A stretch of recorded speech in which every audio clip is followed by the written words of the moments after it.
Hello and welcome to another Hello and welcome to another match discussion of Delhi Capitals versus Kolkata Knight Riders. Both of these teams interesting match. KKR wins the toss, chooses to bowl first. Probably even what Rishabh Pant wanted to do, but a very good decision by the skipper. KKR good bowling attack. DC got out just for 127, low scoring match. And I don't know why he's smiling even after listening to this, but then KKR wins the match. And I would have definitely come to D first, but I'll give him some more time to get done with this defeat, and would like to come to Nishit first and talk about this performance of Sunil Narayan. I mean, to all our viewers, yesterday in the match prediction video, like Cricket Tips, we told you to have Sunil Narayan in your team as an all-rounder, and today we saw he played a very crucial role in making sure DC scores such a low-scoring match. So, what do you have to say about the performance of Sunil Narayan, who also had a good performance with that? Nishit. Yeah, hello, good evening, everyone. Welcome to Cricket Tips. Good job by Cricket Tips by placing their bets on Sunil Narine so early on. Sunil Narine, a very important player, a game changer for KKR since times immemorial. He has always been performing for KKR, and in the recent times, we have seen that his career there are a lot of ups and downs. But once again, he's back in the grind, performing so well. His bowling, especially on such a sluggish surface where the spin was not so effective. Obviously, not bowling quite full was a very important decision by Sunil Narine. He talked about this in the post-match presentation where he also mentioned this fact that KKR has been winning matches in the such pitch in UAE where the other teams have been struggling, but KKR has won 3 out of their 4 matches in this leg on a pitch of Sharjah where the batsmen have been struggling. And there was not much to offer for the spin bowlers, but the variations of Narine helped him get into the minds of the batsmen and dominate them. And his quick fire 21 also helped KKR reach a respectable total and chased the target at a time when both the skipper and the ex-skipper Karthik and Morgan not able to score quite well. So Nitish Rana played a good innings and he was able to pace it. And the amount of sixes hit by DC and KKR, I mean, KKR hitting 7 sixes and DC not able to hit a single six. This statistic sums up the essence of the match. And Narine obviously was an MVP, so good job by cricketers by placing their bets so early on Sunil Narine. And let's hope that he proves to be this important talismanic bowler and batsman and a big great all-rounder for KKR in the coming matches as well. So KKR is firmly placed now in the points table.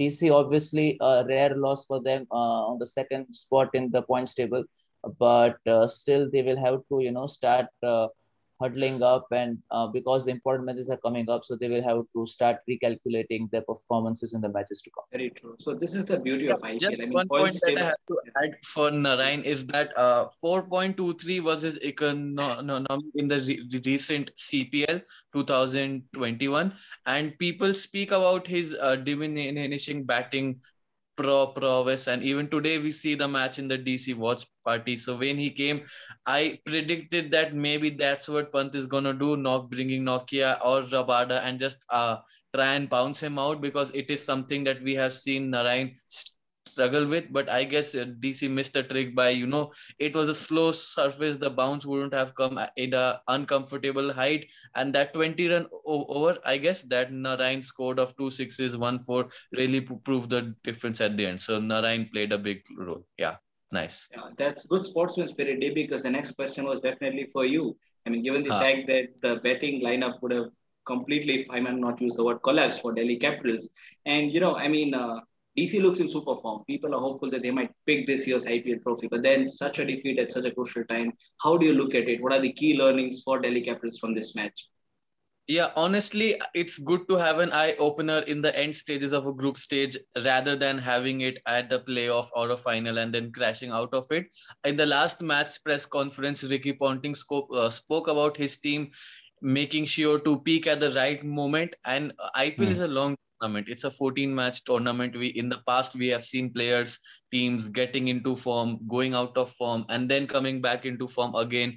It's just the good part for IPL on part of the players is that it gives you enough time to rectify your mistakes. And DC has just won too many matches now in the first 10, 11 games that they could, yeah, like I could afford to lose a match here there. So as long as they learn their mistakes, like Pant, I guess, missed a trick or two by asking Rabada to bowl those short stuff to Narine, something while batting. People speak about why Nokia is being played in a surface like this. I have an answer to this, because when we are playing a playoff or a final, you are gonna play your Nokia Rabadas with their pace duos, irrespective of the kind of surface you are in, because they have been your best player. So irrespective, so instead of maybe bringing in a Mishra to assist a spin surface, it's good that they have played Nokia Rabada. They might have failed today, but they are intelligent bowlers. We have seen them making the necessary adjustments to improve their game,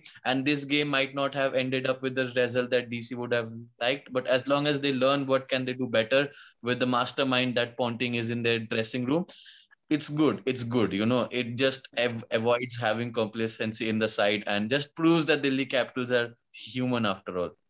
And also to add to Dvaipan's point, Rishabh Pant mentioned this in his post-match presentation that they were 10 to 15 runs short of par score, but the only positive that they feel at the end of the day, despite the loss, is the bowling performance of DC. I mean, Ashwin once again performing, picking up the key wicket of Morgan, and it boosts your confidence and shows that Ashwin will be an effective player in white ball cricket as well. So the bowling of DC was good enough, limiting KKR to score and giving them like making life hard for the KKR batsmen also. So I guess that was a big positive for DC. That is a Yeah. very important question. I mean, for this very reason, Ashwin has been selected for the T20 World Cup to be held in the month of November in the very same Dubai conditions, which opens up this important question about Avesh Khan. I mean, I want both of your views, and now we move towards the discussion of the day's session. I mean, the segment of our video where I would want to know both of your views about this player, Avesh Khan. 3 for 13, brilliant figures, impressive figures. Now, what do you think? Does he still have a chance? BCCI has a window till October 10th. Players could still be part of the T20 squad. Do you think Avesh Khan has it in him to be part of the Indian squad? Dwight, to you first.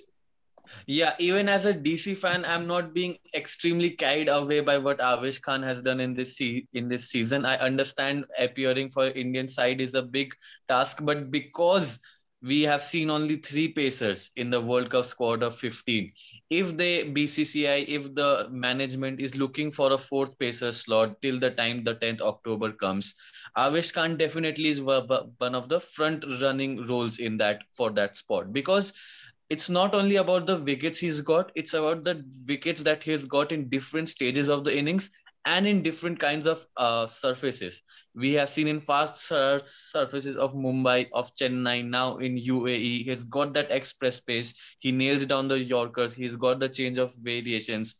To me, he seems like a very complete fast bowler in the short format. I remember, if you guys had seen him in 2018, he was this chubby little kid, and now he's toned down. He's a proper fast bowling athlete body, and he I don't think he's put a foot wrong in this tournament. He's now in 18 wickets, which is, I guess, the second highest. Harshal Patel is just running away with his hat tricks. I mean, there's some luck in it, but Avesh Khan is just too good. I mean, if World Cup squad we see his name added, I think it would be a deserving mention. Yeah, Nisha, do you think the same? Yeah, I feel it will be very difficult for him to get a spot. Unfortunately, because there are a lot of uncapped players who've been performing consistently well for different teams. Avesh Khan, coincidentally, in his under 19 days in 2014, was a part of the squad for India, which was held in UAE as well. And he has had not so good performances for RCB and Delhi Daredevils in the past, but he has performed and he has been performing and giving his duties as a bowler for the Nets when India has gone to South Africa because of a good pace bowler, because the wickets in Durban, etc., Johannesburg, it has a lot of bounce there. So he may be a very effective bowler when India goes abroad.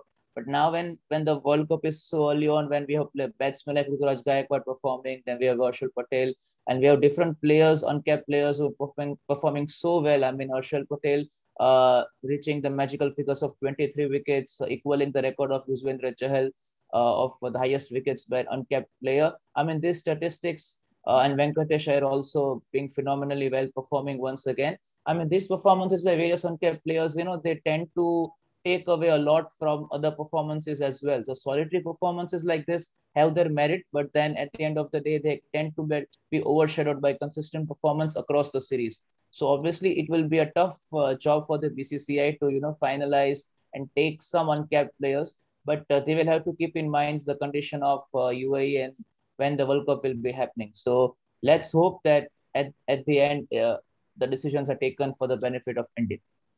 Yeah, Of course. just a small counterpoint is that yeah, the batting merit is a lot. Gaikwad, Iyer are all good batters. But why I came up with the question is because there are only three pacers in a squad of 15.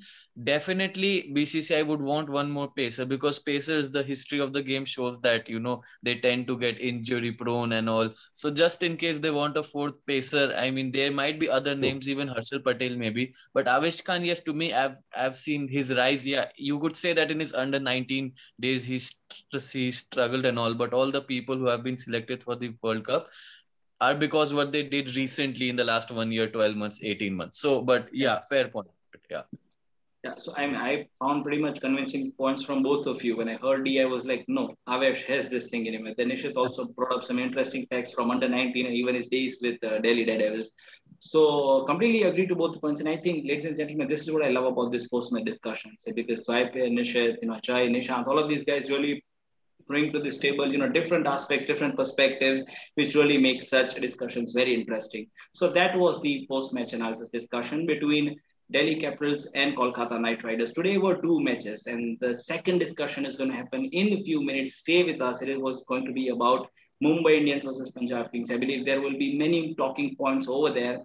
Many big names play for both these teams. Stay tuned with us. We will begin the discussion very shortly. Thank you so much for being with us. Subscribe to the Cricket channel for more such post-match analysis and also for prediction videos. See you again at the same time, same place. Thank you, Dwaipe. Thank you, Nishit, and thank you, everybody. Thank you all. Good night.